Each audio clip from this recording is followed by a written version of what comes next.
پیارے بچوں، کیسے ہیں آپ سب لوگ؟ میں امید کرتی ہوں آپ سب لوگ بالکل ٹھیک ٹھاک ہوں گے۔ تو پیارے بچوں، آج میں آپ کو بتاؤں گی مضمون نگاری کا طریقہ۔ آج میں آپ کو پیپر پریزنٹیشن نہیں بتاؤں گی، بلکہ میں آپ کو بتاؤں گی کہ مضمون کس طرح سے لکھ سکتے ہیں، ٹھیک ہے۔ اس کے پوائنٹس بتاؤں گی میں آپ کو، مین پوائنٹس یعنی نقطے وغیرہ اس کے سارے کلیئر کروں گی، کہ جس سے آپ اچھا مضمون لکھ کے اچھے مارکس گین کر سکتے ہیں، ٹھیک ہے۔ اظہار، مضمون میں ہم اپنی باتوں کا اظہار کرتے ہیں، یعنی کہ اظہار مطلب کے دو ہی طریقے ہیں، ایک تقریر، دوسرا تحریر۔ تقریر کا تعلق زبان سے ہے اور تحریر کا قلم سے، یعنی تقریر مطلب بولنا، کہ میں بول کے آپ کو سمجھاؤں، جیسے میں آپ کو بول کے سمجھا رہی ہوں کہ پیارے بچوں یہ دیکھیں ہم لوگ مضمون اس طرح سے لکھیں گے، اور اگر تحریر تو میں آپ کو مضمون لکھ کے دکھاؤں گی کہ پیارے بچوں مضمون ہم اس طرح سے لکھتے ہیں، ٹھیک ہے۔ تحریر کا قلم سے اور تقریر کا زبان سے تعلق ہے۔ دونوں صورتوں میں بیان کا مربوط ہونا ضروری ہے۔ اگر بیان مربوط ہو تو تحسین کے لائق ہے اور نفرین کا سزاوار، ٹھیک ہے۔ دیکھیں بچوں، اگر میں بیان کرتی ہوں تو اس میں ایسی مطلب کہ کلیئر پوائنٹس میں آپ کو بتاؤں کہ کس طرح سے آپ نے اچھا مضمون کیسے لکھنا ہے، جیسے کہ میں آپ کو سب سے پہلے اسلام سے آگاہ کروں، پھر ادبی اور اخلاقی مضامین اور معاشرتی مضامین سے آگاہ کروں، پھر سوان ہی سیاسی، سائنسی، تاریخی اور جغرافیانی، تھوڑی سی غلطی ہوگی پڑھنے میں، چلیں۔ تو دیکھیں، اگر میں آپ کو صحیح طرح سے نہیں بتاؤں گی کہ بچوں مضمون کیا، میں آپ کو بولوں بچوں مضمون لکھیں، آپ کیسے لکھیں گے جب آپ کو پتہ ہی نہیں ہے کہ مضمون میں کیا چیز لکھنی ہے اور کیا چیز نہیں لکھنی؟ تو اگر آپ کو سب سے پہلے مطلب کہ اس طرح سے مضمون بیان کرنے، اس طرح کا اس کو بیان کرنے کہ اچھا ہو، تحسین کے لائق ہو، ایسا نہیں کہ مطلب کہ سزاوار ہو کوئی۔ اس لیے جو مضمون بیان کرنا یا لکھنا ہو اسے سوچئے، ٹھیک ہے۔ مواد کو وسعت دیجیے اور ایک مؤثر ترتیب سے مرتب کیجیے۔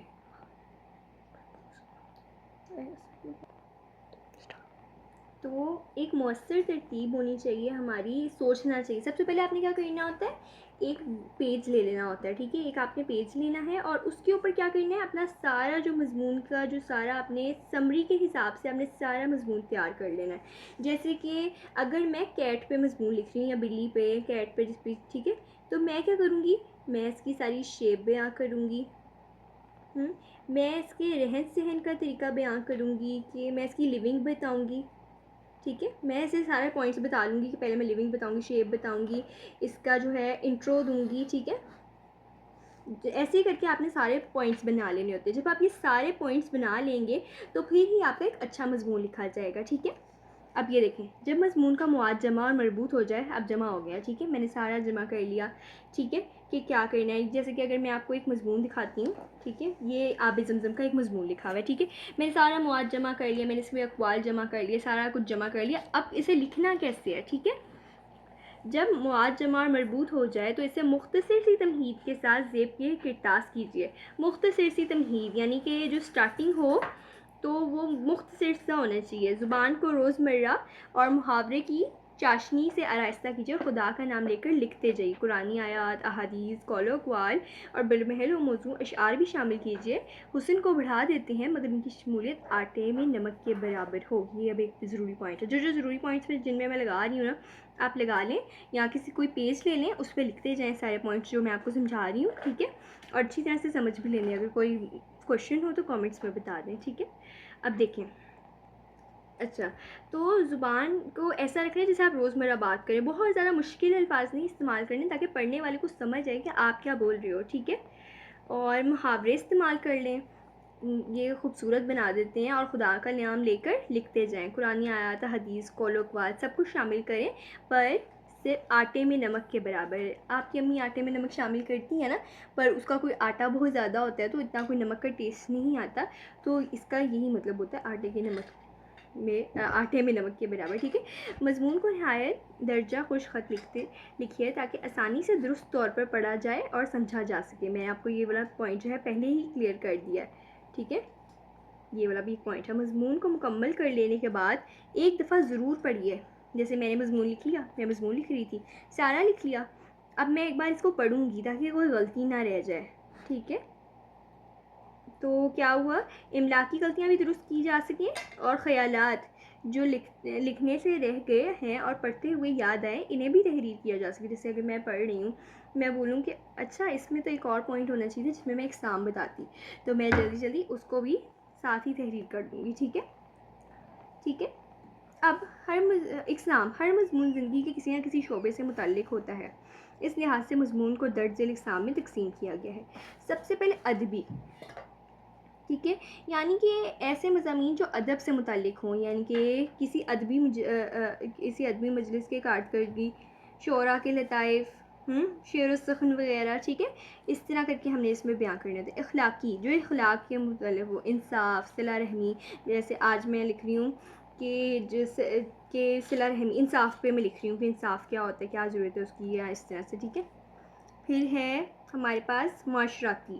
ان کے معاشرے میں جو چیزیں ہونی ضروری ہیں, جیسے کہ اتفاق و اتحاد, برادری, جہیز ایک لعنت ہے, رسوم و روایات, اطاعت والدین, تعلیم نسواں, حب الوطن, یوم آزادی, محنت کی برکات, اور فلاں فلاں فلاں جا کے بہت ساری لکھی ہوئی ہیں.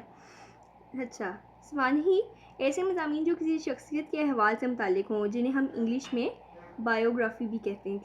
کسی شخص کی جب ہم نے بایوگرافی لکھنی ہوتی ہے, جیسے اگر میں اپنی بایوگرافی لکھ رہی ہوں, میں ایمان ہوں, میں اتنے سال کی ہوں, میں یہاں رہتی ہوں, میرے والدین کا یہ نام ہے, زندگی کی شروع سے آخر تک کی جو میں اپنے سارے احوال بیان کروں, تو وہ سوانحی مضامین کہلاتے ہیں. ٹھیک ہے.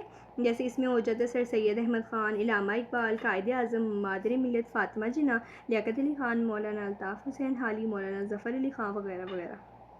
سیاسی, ایسے مضامین جن کا تعلق سیاست سے, جیسے جمہوریت کے بارے میں, جیسے کہ آج کل جو بہت زیادہ چل رہا ہے, امریت, مسئلہ کشمیر وغیرہ. ٹھیک ہے.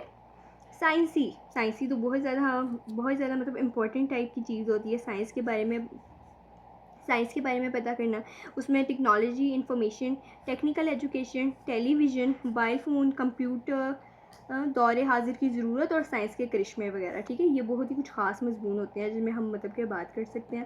مضمون ایک قسم کی بحث ہوتی ہے بچوں, یہ ہم نے نا ایک قسم کی بحث کرنی ہوتی ہے. ٹھیک ہے. اپنے خیالوں, مطلب کہ جو بھی آپ کے جو ذہن میں جو آپ کے خیال ہوتے ہیں وہ لکھ کے قلم بند کر دینا, تو وہ ہوتا ہے مضمون نگاری. ٹھیک ہے. بہت آسان ورڈز میں اگر میں آپ کو بتاؤں تو. تاریخی, جیسے تاریخ سے, جیسے کہ اگر میں بتاؤں کہ پرسوں اس سنڈے کو, وہ تاریخ کا ایک مضمون ہوگا میرے لیے. تو وہ دیکھیں کہ ہے 19 لکھا ہوا ہے, اگر اردو میں لکھوں مگر انگلش میں, سوری, 1965. ٹھیک ہے. یہ پاک بھارت جنگ, تحریک آزادی وغیرہ. جغرافیائی, جیوگرافی. اچھا بچوں, اب مجھے سمجھ آئی کہ لکھا ہوا ہے جیوگرافی. وہ مضامین جو زمین اور اہل زمین کے حالات سے متعلق ہوں, جیسے جاپان کے لوگ, آتش فضاں, پہاڑ, اور اس طرح سے. اگر میں بولوں مری, سیلاب آ گیا, یا اس کے بارے میں لکھوں, تو یا پھر ارتھ کویکس وغیرہ, ان سب کے بارے میں لکھوں, تو یہ لکھا جائے گا. اور بچوں اگر آخر میں بہت ہی اگر اہم بات آپ کو بتاتی چلوں کہ مضمون آپ لوگ اپنے ذہن سے لکھیں, اپنے ذہن سے کریٹیوٹی کو زیادہ کریں, اپنے مطلب کہ جو اپنے خیال ہیں ان کا اظہار کریں مضمون میں. ٹھیک ہے. اور لیکن صرف شرط اتنی ہے کہ مضمون میں الفاظ کا مربوط ہونا ضروری ہے, اور مطلب کہ آپ کا تھوڑا سا ادب ضروری ہے. مطلب کہ بالکل بھی کسی کے اوپر لان تان نہیں کرنا شروع ہو جانا ہے, اس کو لانتے دے دی اور یہ اور وہ, ایسے نہیں کرنا. بس مطلب کہ تھوڑا سا لمٹس میں رہ کے نا, تو پھر مضمون لکھنا ہوتا ہے. اگر آپ چاہتے ہیں کہ کسی بھی چیز سے ریلیٹڈ مضمون میں آپ کو دکھاؤں کہ کس مضمون پہ ہم لوگ کس طرح کے ٹاپک پہ ایک ایسا مضمون لکھ سکتے ہیں, کس طرح سے لکھ سکتے ہیں, پیپر پریزنٹیشن فل چاہیے, تو بھی آپ مجھے کمنٹس میں بتا سکتی ہیں. ٹھیک ہے. تب تک کے لیے اپنا بہت سارا خیال رکھیں, مجھے دعاؤں میں یاد رکھیں. اللہ حافظ.